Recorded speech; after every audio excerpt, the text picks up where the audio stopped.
d'entendre ces paroles-là de la part du président des Ivoiriens, de Parme, bien sûr, Ivoirien de Parme et Provence. Il faut qu'on précise. Voilà. Voilà. Maintenant, quels sont vos rapports avec l'ambassade de Côte d'Ivoire en Italie, bien sûr? Oui,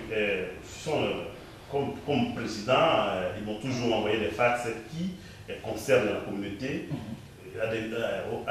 Exemple, il y a un fonctionnaire qui doit venir se donner l'État. J'ai reçu le fax et je crois que je l'ai trouvé dans les lieux où on se rencontre. J'ai même mis dans des lettres qu'il j'ai déjà postulé. Puis il est reçu. On a des bons rapports. Seulement que depuis qu'il est arrivé, il ne m'a pas encore reçu. Téléphoniquement, nous sommes entendus. Il devrait venir lors de la fête des femmes. La fois dernière, il s'est fait représenter par sa première secrétaire. On a des bons rapports. L'ambassadeur, quand il pourra, il les recevra. Et on a des bons rapports. Ah, ok. Si vous avez de bons rapports, nous, Ivoiriens, ça nous fait plaisir. Ok, je crois que, chers amis internautes, nous avons passé en revue un peu l'actualité de Parme, l'actualité nationale pratiquement, l'actualité qui nous concerne ici à Parme. Nous allons maintenant entamer une autre phase. L'actualité qui concerne pratiquement toute l'Italie, pratiquement. Président, comment voyez-vous l'avenir de la droite au pouvoir? C'est une question vraiment aussi pertinente à vous de me répéter. Mais je vais lever une voix. Il n'y a pas plus de 3 semaines de cela, je suis allé à Paris. J'ai eu l'opportunité d'être interviewé par la Télé Sud. Comme ça, le journaliste de télévision, M. Alain, a levé cet équivoque qui s'élevait. Excusez-moi. Ouais, vous savez, il parle italien. Il dit que nous sommes en Italie, que nous sommes un peu fatalistes. Parce que un journaliste, il suit tout ce qui se passe.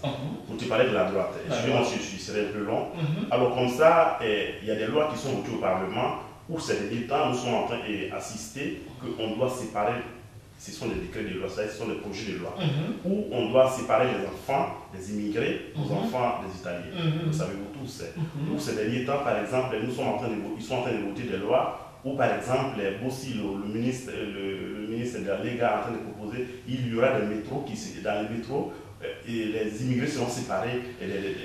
Précisons d'abord que la Lega est un parti qui a fait fusion avec le parti de Silvio Berlusconi, le président du Conseil italien. Le parti au pouvoir. Voilà, du parti au pouvoir. Ok. Donc, je me suis permis de dire que, effectivement, en Italie, nous avons de gros problèmes. Comment est-ce que vous pouvez imaginer dans un pays qui fait part des 7 grands du monde, qui est un pays de droit, pour un morceau de paix, on tue un jeune homme de 18 ans? Ça s'est passé à Milan. Je vous ai tout à l'heure énuméré le cas du jeune Bonsou. Oui. Il a été pesté, frappé devant son école, à part aussi au nez et à la barbe de la communauté ivoirienne, ghanéenne, togolaise, qui ce soit comme immigré. Et je vais vous dire aussi, à Napoli, à Naples, on a tué près de 7 jeunes. Comme ça, comme on était dans une boucherie. Peu importe la nature de ce qu'ils ont fait. Mais nous ne sommes pas dans une boucherie. Aucun intellectuel immigré ne réagit. Ou dans ce pays, il y a moins d'intellectuels. Ça veut dire quoi? Être intellectuel ne veut pas forcément dire avoir un bagage intellectuel qui, avec celui-là que tu as enlevé de l'université ou du lycée. Être intellectuel, c'est être courageux, c'est être audacieux, c'est avoir le flair du courage. Alors si des jeunes, notre génération n'a pas ce courage, n'a pas cette audace, alors il y a moins d'intellectuels qui s'occupent des cas qui se passent dans ce pays. Voici ce que j'avais dit sur qu'on appelle ça, les tribunes de Télé Sud. Alors, et bien sûr, je le répète, en allant sur les tribunes de Télé Sud, je n'avais pas voulu créer une meute, c'est-à-dire une révolte populaire. Et je suis loin d'insulter l'intelligence de tous les immigrés. Je remercie de toi, votre association, de me donner l'opportunité d'élever ce voile à ce que plein m'ont envoyé des messages. Mais comment est-ce que tu peux te permettre d'aller sur les tribunes de Sud, les Africains sont moins, les immigrés en Italie sont moins intellectuels? Pour parler de l'intellect, il faut d'abord aller au fond. Parce que je suis encore long, mais quand on nous donne un test à l'école à traiter, Quand nous donnons une dissertation, nous traitons les dissertations par rapport aux mots et au contexte. Donc moi, j'ai répondu à la question par rapport à la réalité du terrain. Alors moi, je suis un intellectuel, tu es un intellectuel, mais si tu es intellectuel que tu n'es pas courageux, alors il n'y a pas... Ton intellect ne sert pas. Parce que être intellectuel, étymologiquement parlant, c'est être intelligent. Tout le monde est né avec une certaine intelligence. Donc je ne peux pas me permettre de dire que les Ivoiriens ne sont pas intelligents ou ne sont pas intellectuels. Mais c'est dans le sens que nous vivons actuellement, les réalités qui nous imposent ce pays dans lequel nous sommes. Donc il faut que nous ayons le courage. C'était une manière pour moi d'écrire mon ras-le-bol par rapport aux situations qui nous arrivent dans ce pays. Donc, chers Ivoiriens, voici le sens de mon explication sur ce que j'avais dit sur Télésud. Président, aujourd'hui, le renouvellement des permis de séjour pour les immigrés. Mais tout le monde est dépassé parce que quand tu demandes de déposer le permis de séjour, tu l'as fait un an et demi. Maintenant même tu perds leur travail, tu ne peux pas avoir du travail parce que leur permis de séjour est au commissariat. Qu'est-ce que vous, président de cette association de Parma, vous faites exactement pour cette situation? Merci. Et ça, c'est une question vraiment complexe. Ça dépasse nos compétences. Elle est compliquée. Elle est compliquée. Nous vivons toute cette situation. Il y a des personnes, vous voyez, ils sont bloqués. Quand tu perds un parent au pays, ou bien quand il y a une bonne nouvelle, c'est compliqué. Alors, cette situation est plus gérée par les syndicats qui sont la TGL, la WIL et la CHILS. Nous, devant cette situation, comme président responsable de l'association, nous sommes un peu...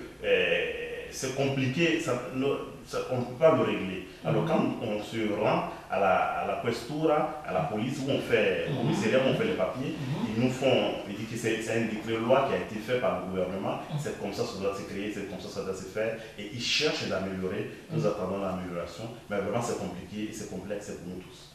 Ok. Tout dernièrement, nous avons connu à l'Aquila un tremblement de terre. C'est dommage, il y a eu près de 300 morts.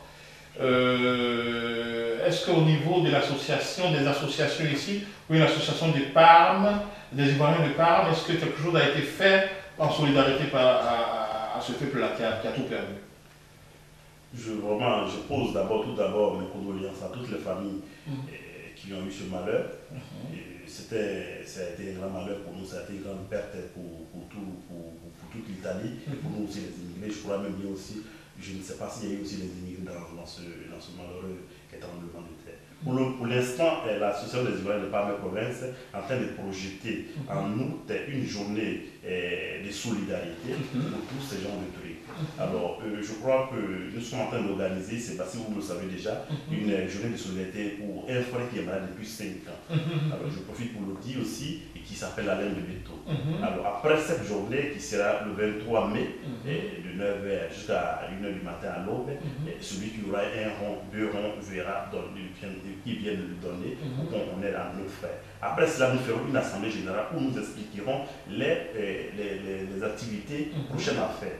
Et dans cette assemblée, nous allons mettre ça à l'approbation de l'assemblée générale où on demandera de faire une journée de solidarité pour tous les frères qui aussi à part, et aussi pour cette histoire qui s'est passée à l'Aquila, même si c'est 10 € que nous donnons, c'est ce que nous avons que nous donnons. N'attendons pas que seulement les Italiens nous donnent, mais après nous aussi à les donner quand ils sont aussi dans les difficultés. Nous ferons une journée de solidarité pour pouvoir recueillir des fonds pour en vous entendant, j'ouvre une parenthèse. Le cas Alain de Beto. Cela fait un peu plus de 3 ou 4 ou 5 ans, si je ne m'abuse, que ce frère est malade. Depuis, je crois qu'il était dit qu'il devait aller au pays. Et depuis des années, nous sommes dans la même situation. Et rien n'avance. Le problème, c'est où il est. Le problème n'est nulle part. Et le problème suivant, peut-être, ça dépendait de la famille elle-même qui devait accepter, ou du monsieur lui-même qui devait accepter de partir au pays. Et tout dernièrement, après l'accident de sa femme, qui a aussi fait un accident, et qui a eu une double fracture au bras, la seule qui le supporte, elle aussi elle a fait un accident. Donc déjà, c'est une histoire un peu compliquée pour cette famille. Et ce monsieur, comme vous l'avez reconnu, monsieur le journaliste, il est malade depuis 5 ans. Nous prenons l'initiative. Mais c'est au monsieur de nous dire ce qu'il veut faire réellement.